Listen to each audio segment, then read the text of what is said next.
De nuevo con ustedes, en la última oportunidad que nos vimos, estudiamos los dispositivos básicos para los sistemas secuenciales. En esta oportunidad vamos a ver dos aplicaciones de estos dispositivos básicos. Vamos a ver así un poco someramente lo que son registros y nos vamos a dedicar mejor al diseño de los contadores síncronos utilizando cualquier tipo de flip-flop de los que hemos estudiado en la clase anterior.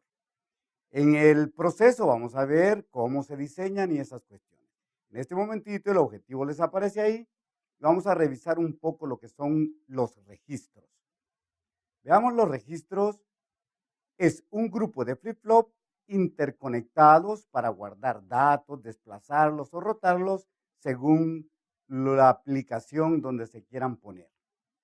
Tenemos ahí 4 flip-flops D. Eso los estudiamos la última clase.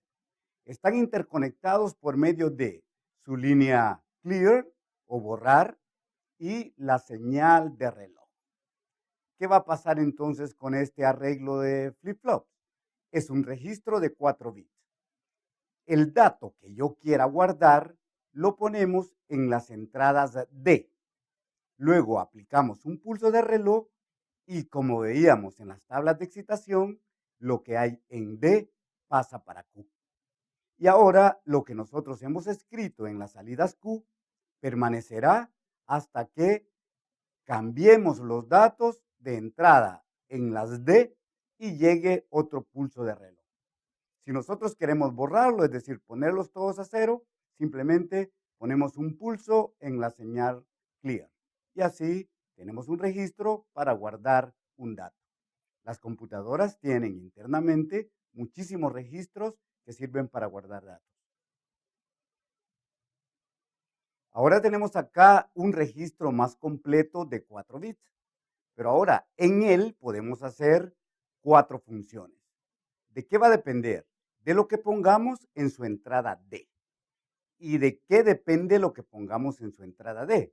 De los multiplexores que aparecen en el lado inferior de la figura. Los multiplexores fueron dispositivos MSI que estudiamos en la unidad 3. Veamos entonces qué va a pasar si en las variables de selección del MUX ponemos el número 3 en binario, 1, 1. Significa que lo que hay en la entrada 3 de los MUXes aparecerá en la entrada D de los flip-flops. Y al dar el pulso en la señal de reloj, lo que hay en las entradas D aparecerá en los Q de los flip-flops. Entonces, resumiendo, si las entradas de selección del MUX valen 3, a las entradas D de los flip-flop aparece un dato que queremos cargar. Y al dar el pulso en la entrada clock, ese dato de las entradas D aparecerá en las salidas Q de los flip-flops. ¿Qué pasará si en las entradas de selección del MUX ponemos el número 2? Entonces lo que hay en las entradas 2 del MUX aparecerá en las entradas D del flip-flop. Veamos qué hay en las entradas 2. Es un bit adicional que se va a desplazar de derecha a izquierda. ¿Qué significa eso entonces? Al revisar el circuito, la entrada A, la salida A0 del flip-flop menos significativo aparecerá en el flip-flop siguiente y así sucesivamente, de forma que el dato se verá desplazado hacia la izquierda. Pero si nosotros ponemos la combinación 1 en los MUXes, se dará un desplazamiento hacia la derecha. Y si ponemos la combinación 0, 0 en los MUXes, será un reciclaje del dato que ya tienen guardado los flip-flops, porque en la entrada 0 de los MUXes lo que aparece es la misma salida de los flip-flops. Con estos dos ejemplos sobre los registros podemos tener una idea de la combinación que se hace de los diferentes flip-flops para poder hacer registros que ejecuten la acción que se necesita. Vamos a ver ahora lo que era un poco más fuerte en esta temática, que eran los contadores. De nuevo, son flip-flops interconectados que exclusivamente sirven para contar los pulsos de reloj que llegan a su entrada CLK. Vamos a necesitar un flip-flop por cada bit de conteo, lo que significa que con n flip-flops se podrán hacer como máximo 2 a la n conteos. También suelen llamarse contadores módulo n. Hacen n conteo. Un mod 10, por ejemplo, hace 10 conteos, del 0 al 9. Los contadores suelen también usarse en forma ascendente y en forma descendente y reciben ese nombre up or down. Dependiendo de cómo les llegue la señal de reloj a los contadores, así también reciben un nombre. Si la misma señal de reloj llega a todos los flip-flops, se llaman contadores síncronos, y si llega diferente señal de reloj a todos los flip-flops, se llaman contadores asíncronos. Diseño de contadores síncronos. Veamos, ¿por qué se llamaban síncronos? Porque la misma señal de reloj llegará a todos los flip-flops. Entonces aparece allí una tabla que será la base para diseñar cualquier tipo de contador síncrono. Algo que llamaremos estados presentes, que será el valor que tiene el contador antes de dar el pulso de reloj. La otra columna muestra los estados siguientes, que es el valor que tendrán los flip-flops después del pulso de reloj. Y en la última columna, los valores de las entradas síncronas de los flip-flops.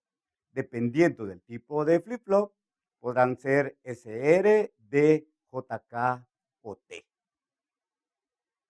Los valores de las entradas síncronas los vamos a calcular utilizando las tablas de entrada de los flip-flops que estudiamos en la clase anterior.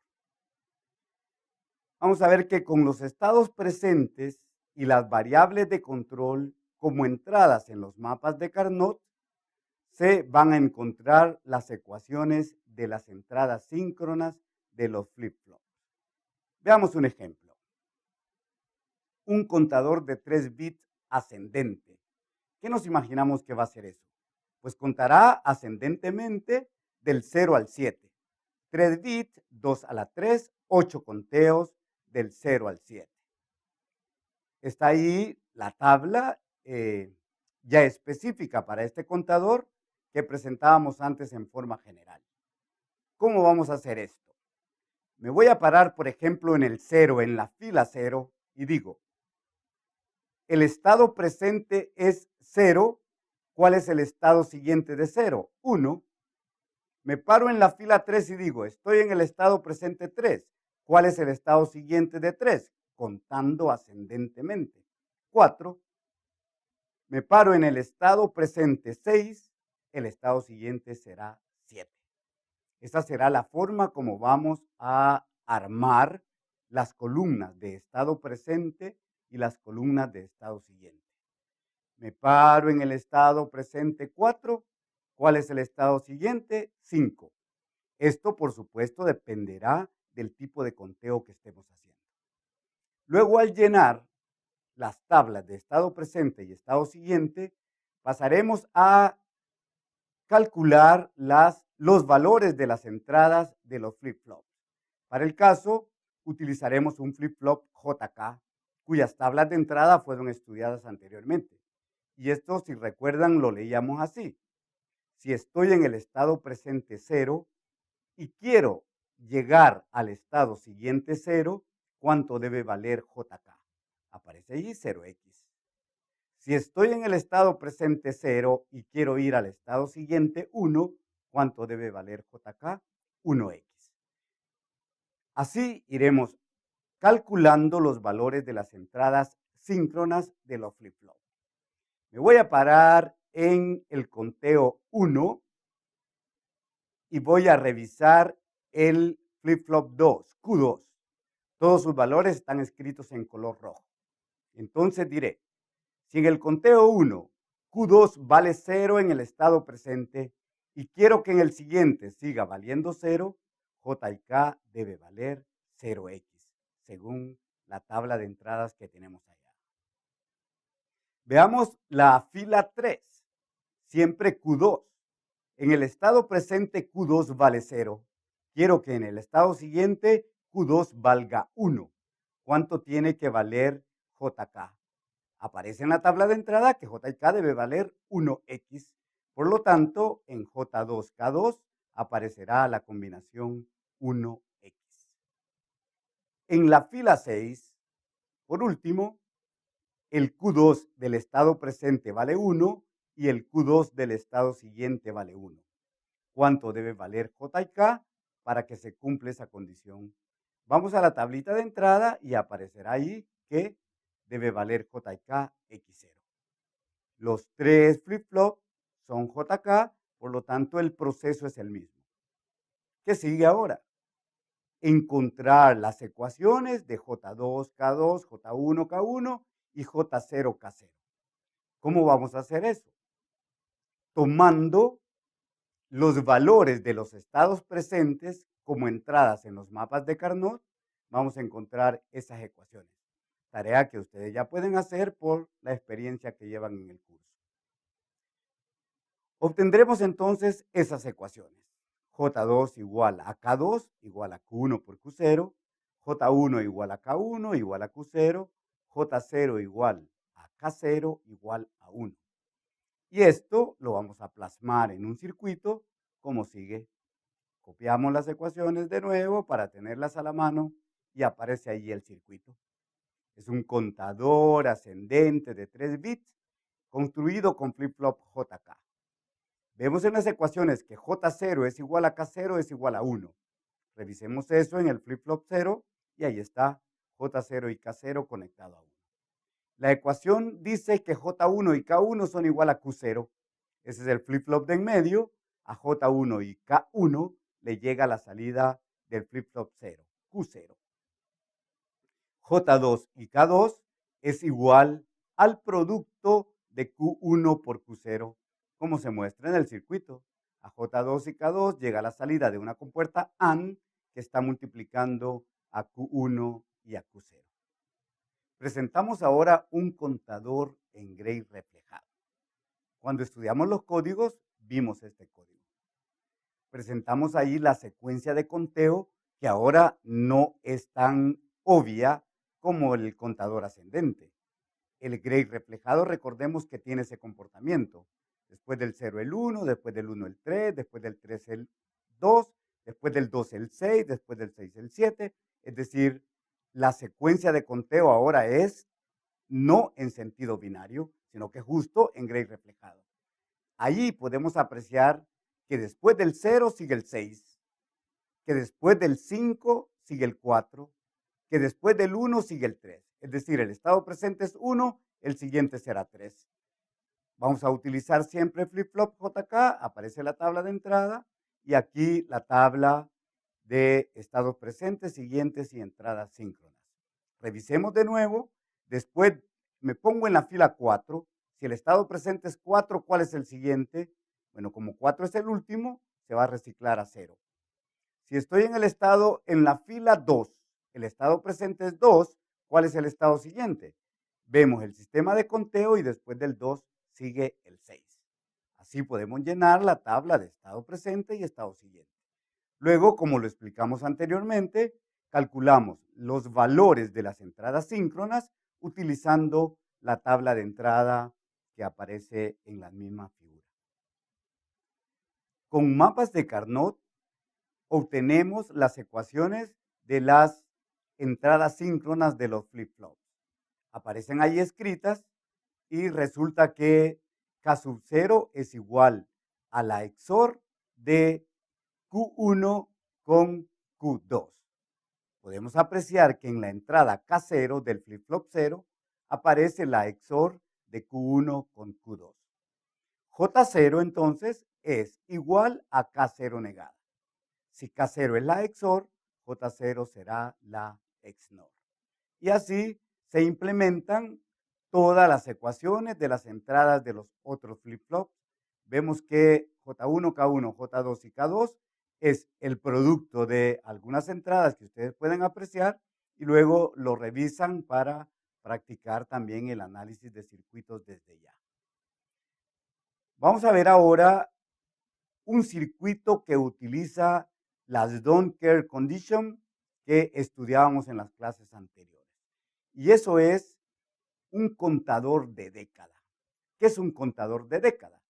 Es un contador que cuenta en el código 8421, del 0 al 9. O sea, cuenta 10 conteos. ¿Y cómo funciona esto? Igual, parecido, idéntico. Del 0 el siguiente estado es el 1, el siguiente estado del 2 es el 3, el siguiente estado del 7 es el 8, el siguiente estado del 8 es el 9 y el estado siguiente del 9 es el 0, porque solo hará 10 conteos, del 0 al 9. Digamos entonces que este contador hará 0, 1, 2, 3, 4, 5, 6, 7, 8, 9, 0, 1, 2. El 1, 0, 1, 0, que es el 10, no aparecerá jamás en la salida del contador. Por lo tanto, esa combinación 1, 0, 1, 0 será una don't care condition, es decir, una condición, no importa el resultado que pongamos en las salidas. Y recordemos que eso nos ayudará para que en los mapas de Carnot podamos sacar las ecuaciones más simplificadas. ¿Qué novedad tiene además este circuito? Que ahora no solo aparecen flip-flop JK, sino que aparecen también flip-flop T. En el flip-flop 3, el flip-flop 2 es un JK, el 1 es un flip-flop D y el 0 es un flip-flop SR. Después de haber construido entonces la tabla de estados presentes y la tabla de estados siguientes, vamos otra vez a sacar los valores de las entradas síncronas de los flip-flops. Para eso dijimos ya nos apoyamos en las tablas de entrada de los flip-flops. Espero que la tenga las tablas de entrada a la mano para que pueda apreciar ahí. Por ejemplo, el flip-flop 3 es un flip-flop T. ¿Y cómo funciona el flip-flop T? Bueno, si el estado presente es igual al estado siguiente, T vale 0. Pero si el estado presente es diferente al estado siguiente, T vale 1. Esto lo podemos apreciar en los conteos del 0 al 6. Q de 0 sigue valiendo 0, por lo tanto T vale 0. En el 7, Q inicial vale 0 y Q siguiente vale 1. ¿Cómo cambia? La T valdrá 1. En el 9, el estado presente vale 1 y el estado siguiente vale 0. ¿Cómo cambia? T deberá valer 1. Esto lo puede usted analizar en las tablas de entrada del flip-flop T. El flip-flop 2 es un flip-flop JK que ya estudiamos bastante las características de las tablas de entrada. Veamos el flip-flop 1. Es un flip-flop D. ¿Y qué ocurre con un flip-flop D? Veamos en el conteo 0. El estado inicial es 0 y el siguiente es 0. Por lo tanto, D vale 0. En el conteo 1, el estado presente es 0 y el estado siguiente es 1. Por lo tanto, D vale 1. En el conteo 5, el estado presente es 0 y el estado siguiente es 1. D vale 1. Conclusión de lo que hemos visto hasta ahorita. El flip-flop D toma el valor del estado siguiente. Por lo tanto, la entrada D será igual al estado siguiente del flip-flop Q. Comparemos los primeros 4 conteos. Q siguiente 1 vale 0, 1, 1, 0 y D1 vale 0, 1, 1, 0 también. Es de apreciar que en las condiciones no importa del estado siguiente, también produce condiciones no importa en las entradas síncronas de los flip-flops. Les vamos a dejar como ejercicio que practiquen con el flip-flop SR. Es decir, si el flip-flop 0 en el estado presente vale 0 y en el estado siguiente quiero que valga 1, ¿cuánto tiene que valer SIR? Allí aparece el valor 1, 0, lo que se ha obtenido de la tabla de entrada del flip-flop SR. Por ahora es todo. Espero que queden incentivados para trabajar con el diseño de contadores síncronos y nos vemos en la próxima con otro tipo de contadores.